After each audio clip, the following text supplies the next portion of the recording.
Dear student, हम last video में निर्देशन का अर्थ एवं परिभाषाएं meaning and definition of direction के बारे में अध्ययन किया था।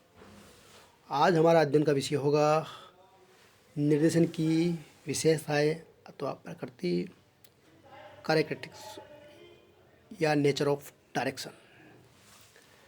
निर्देशन की विशेषता तथा प्रकृति में जो 1 से लेके 11 विशेषताएं है, उनका हम 1 बाय 1 अध्ययन करेंगे। जिसमें सबसे पहले है प्रबंध का एक महत्वपूर्ण एवं पृथक कार्य है। नियोजन प्रबंध का एक महत्वपूर्ण एवं पृथक कार्य है, an important and separate function of management. निर्देशन प्रबंध के कार्यों यानी मैनेजरियल फंक्शन में एक महत्वपूर्ण एवं पृथक सेपरेट कार्य है। क्यों है? क्योंकि निर्देशन के बिना नियोजन, संगठन एवं नियुक्तियाँ अर्थहीन है, यानी बेकार है, यूजलेस है। Okay, direction is an important and separate function among managerial works. Without direction, staffing, planning and organizing function are useless. अब निर्देशन की जो दूसरी विशेषता है वह है सर्वव्याप्त क्रिया है, परवेसिव एक्टिविटी। प्रत्येक संस्था चाहे छोटी हो या बड़ी, प्रबंध के सभी कार्य, प्रबंध के सभी स्तर, इसके अलावा प्रबंधक मैनेजर है, वरिष्ठ हो या कनिष्ठ, सीनियर हो या जूनियर, उनके पीछे एक भी कर्मचारी कार्य करता है तो उसमें निर्देशन व्याप्त है, यानी निर्देशन शामिल है उसमें। इसके अतिरिक्त निर्देशन का कार्य आर्थिक, सामाजिक, राजनीतिक, सांस्कृतिक, धार्मिक एवं अन्य क्षेत्रों में भी करना पड़ता है। परवेसिव एक्टिविटी किस प्रकार है? निर्देशन direction is a performed at all forms of organisation, whether big or small. It is a function performed at all levels of management. This function is also required in all spheres like political, religions, culture and others. निर्देशन की जो तीसरी विशेषता है वह है विविध कार्यों का समावेश, कंसिस्ट्स ऑफ मैनी एक्टिविटीज़। अब इसमें विविध कार्यों का समावेश किस प्रकार है? जैसे निर्देशन में अधीनस्थ किसे कहते हैं? जो अधिकारी होते हैं, उनके जो अंडर में काम करते हैं, जो उनके अधीन में काम करते हैं कर्मचारी को हम अधीनस्थ कहते हैं। सबऑर्डिनेट्स। निर्देशन में अधीनस्थ के कार्यों एवं क्रियाओं के बारे में अनुदेशन देना या हिदायत देना या सलाह देना, मार्गदर्शन करना, इसके अलावा प्रशिक्षण, ट्रेनिंग देना, निरीक्षण करना, पर्यवेक्षण करना या अभिप्रेरणा या समन्वय करना आदि शामिल है। इतने सारे कार्य होने के कारण ये क्या है? विविध कार्यों का समावेश है। Direction consist of many activities which includes instructing, guiding, motivating, supervising the employees, etc. अब नेक्स्ट है निर्देशन निरंतर एवं गतिशील प्रक्रिया है, कंटिन्यूस एंड डायनेमिक प्रोसेस है। निर्देशन एक निरंतर प्रक्रिया है, इसलिए है क्योंकि जब तक संस्था चलती रहती है, जब तक उपक्रम चलता रहता है, तब तक प्रबंधक यानी मैनेजर अपने अधीनस्थों को, सबऑर्डिनेट्स को आदेश, निर्देश, मार्गदर्शन एवं प्रोत्साहन देते रहते हैं। इस प्रकार ये क्या है? प्रक्रिया निरंतर चलती रहती है। इसी प्रकार निर्देशन एक गतिशील प्रक्रिया भी है। क्यों है? क्योंकि परिस्थितियों एवं वातावरण के अनुसार इसमें क्या होता है? सिद्धांत, प्रिंसिपल और तकनीकी यानी टेक्निक एवं अवधारणा कंसेप्ट बदलती रहती है। Continuous and dynamic process, direction is a continuous process as it continues till the organization it continues till the organization runs. The manager has to continuously guide and instruct the subordinates. It is a dynamic process too, because as per circumstances and business environment, it is policy, techniques and concepts changes. व्यापक कार्य, wide function है। व्यापक का मतलब विस्तार, इसका निर्देशन का है वो विस्तार पूर्वक है, व्यापक है, बहुत ज़्यादा फैला हुआ है। अब कैसे निर्देशन प्रबंध का एक व्यापक कार्य है, क्यों है? क्योंकि इसमें अनुदेश या आदेश देना ही शामिल नहीं है, ऑर्डर देना ही शामिल नहीं है इसमें। इसके अलावा और भी काम है इसमें, जैसे अधीनस्थों को, जो सबऑर्डिनेट्स को पथ प्रदर्शन यानी उनको पथ प्रदर्शन यानी आगे बढ़ने की सलाह या प्रेरणा देना, नेतृत्व लीडरशिप, संप्रेषण कम्युनिकेशन, इसके अलावा समन्वय कोऑर्डिनेशन, निरीक्षण एवं पर्यवेक्षण आदि भी शामिल है। इसलिए इसका क्या है, ये व्यापक कार्य।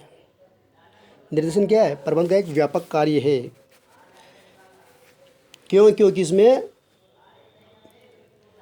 आदेश देना ही शामिल नहीं है, इसके अलावा भी कार्य जैसे नेतृत्व करना, संप्रेषण, समन्वय, निरीक्षण एवं पर्यवेक्षण आदि भी शामिल है।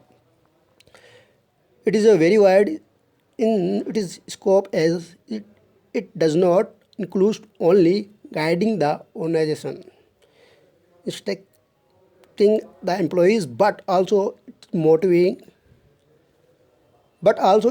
motivating, leading and communicating and supervising the employees. Okay, निर्देशन का प्रवाह, फ्लो ऑफ डायरेक्शन, यानी निर्देशन की जो का प्रवाह है वो धारा है, किस तरह बहती है? निर्देशन का प्रवाह हमेशा उच्च प्रबंध से निम्न प्रबंध की ओर बहती है, टॉप से बॉटम की ओर बहती है। क्योंकि जो आदेश, अनुदेश, निरीक्षण, पर्यवेक्षण, नेतृत्व, मार्गदर्शन एवं अभिप्रेरणा निम्न अधिकारियों को ही होती है। इस प्रकार ये उच्च प्रबंधक से निम्न प्रबंधक की ओर होती है। ये कभी भी निम्न प्रबंध से उच्च प्रबंधक की ओर प्रभावित नहीं हो सकती। Okay, direction flows from the top to bottom because a supervisor always guides, instructs and supervises the subordinates. It never flows from bottom to top. कभी भी निम्न से उच्च स्तर की ओर नहीं बहती। इसकी प्रभाव प्रबंध की इसकी धारा है निर्देशन की, वो हमेशा उच्च प्रबंध से निम्न प्रबंध की ओर होती है। नेक्स्ट है निर्देशन संयोजकारी एवं समन्वयकारी कार्य, कनेक्टिंग एंड कोऑर्डिनेटिंग फंक्शन। नहीं, इससे पहले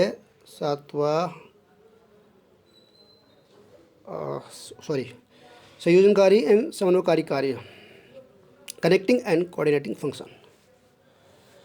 निर्देशन एक संयोजनकारी कार्य है। क्यों है? क्योंकि संस्था के लक्ष्यों को केवल नियोजन एवं संगठन द्वारा ही प्राप्त नहीं किया जा सकता, बल्कि निर्देशन द्वारा कार्यों को निष्पादन से, संसाधनों के परिणामों से एवं क्रियाओं को लक्ष्य प्राप्ति से जोड़ा जा सकता है।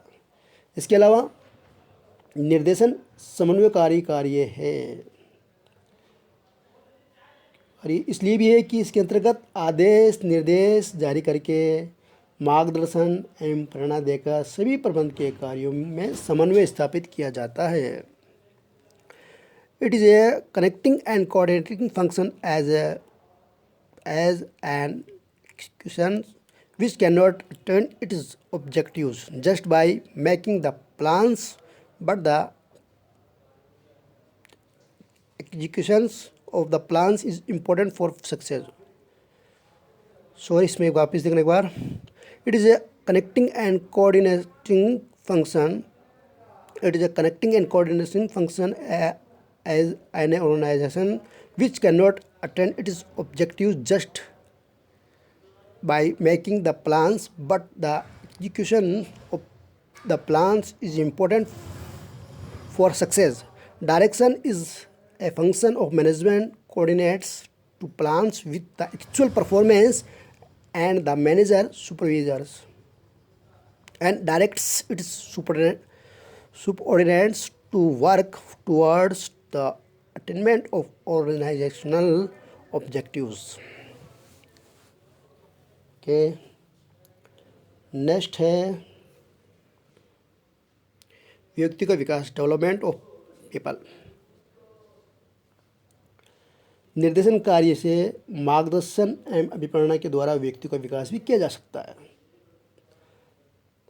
ताकि वे स्वयं ही अपने कार्यों को करने की योग्यता विकसित कर सकें. Direction guides and instructs the subordinates which gradually make them learn to work on their own. Thus, it develops their ability of people. दोहरे उद्देश्यों में संतुलन. Balancing two fold objective. निर्देशन के उद्देश्य दोहरे होते हैं. एक तो संस्था के लक्ष्यों को प्राप्त करना और दूसरे कर्मचारियों के व्यक्तिगत उद्देश्यों की प्राप्ति. ठीक है, दो उद्देश्य कौन कौन से? पहला उद्देश्य संस्था के लक्ष्यों को प्राप्त करना और दूसरा कर्मचारियों के व्यक्तिगत उद्देश्यों की प्राप्ति. निर्देशन एवं नेतृत्व द्वारा इन दोनों उद्देश्यों में संतुलन स्थापित किया जाता है, बैलेंसिंग स्थापित किया जाता है, बैलेंस स्थापित की जाती है. Direction has two fold objectives, the first being the achieving organisational objectives and the second it is attain the personal objectives of the employees. Direction with proper leadership may create a balance in the attainment of both the objectives. Second last निर्देशन की विशेषता है कार्य वातावरण का निर्माण, creates work environment. इसके अंतर्गत निर्देशन प्रबंध का एक ऐसा कार्य है जिसके द्वारा संस्था में कार्य निष्पादन का वातावरण तैयार किया जाता है, ताकि कर्मचारी पूर्ण लगन और अपनी मेहनत, उत्साह से एवं स्वेच्छा से व्यक्तिगत तथा संस्थागत उद्देश्यों की प्राप्ति के लिए कार्य कर सके.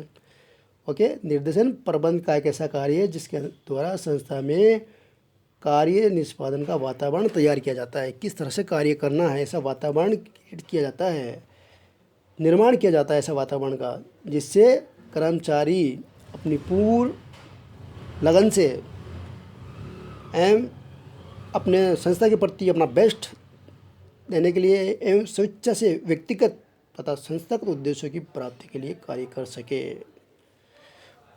Okay. Direction creates a healthy working environments for the employees, which motivates them to work with own desire to the best of their capacity for the attainment of organizational goals.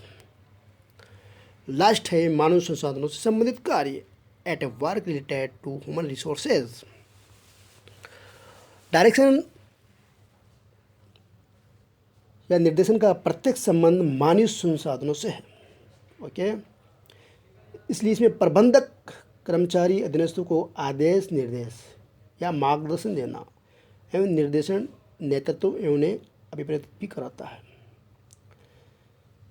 निर्देशन का प्रत्यक्ष संबंध मानवीय संसाधनों से इसके लिए क्या करता है? प्रबंधक कर्मचारियों या अधीनस्थों को, सबऑर्डिनेट्स को आदेश, निर्देश, ऑर्डर, इंस्ट्रक्शन, इसके अलावा मार्गदर्शन, गाइड भी करता है, और निरीक्षण, उनका निरीक्षण करता है और नेतृत्व एवं उन्हें अभिप्रेत भी करता है.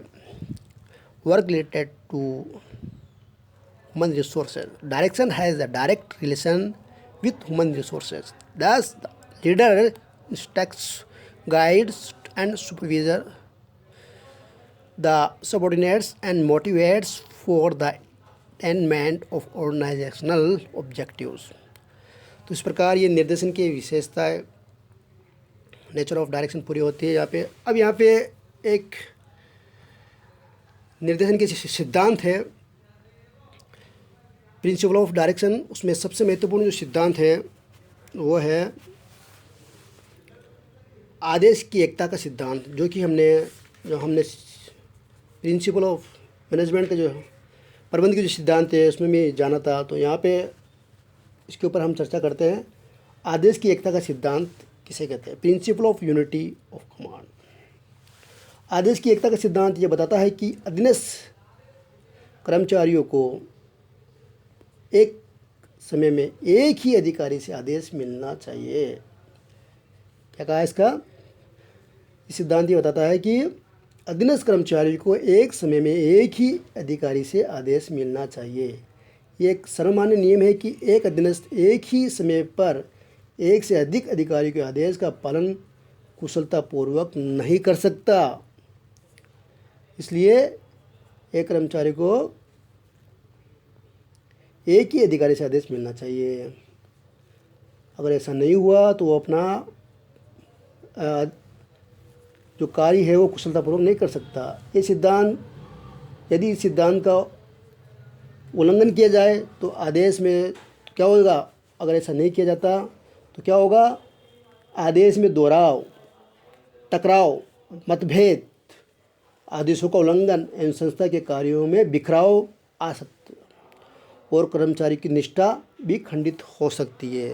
तो ये सिद्धांत ये कहता है कि कर्मचारी को, जो अधीनस्थ कर्मचारी को एक समय में एक ही अधिकारी से आदेश मिलना चाहिए। अगर ज़्यादा मिलेंगे आदेश तो वह अपने जो काम जो सौंपा गया है उसको वो काम सही तरीके से नहीं कर पाएगा। Principal of unity of command, this principles that at a time the subordinate employee should get order only from one boss. This is an accepted principle that no subordinate can effectively comply the orders. No subordinate can effectively comply the orders of more than one officer at a time. If this principle is violated, अगर इस principal का क्या किया गया, उल्लंघन किया गया है, वायलेट किया गया है, situation like duplication of order, differences, mutual rift, violation of instructions and disorder in the organisation etcetera may match and devotion of the employees also get disturbed। Okay, तो इस प्रकार ये सिद्धांत इंपॉर्टेंट था।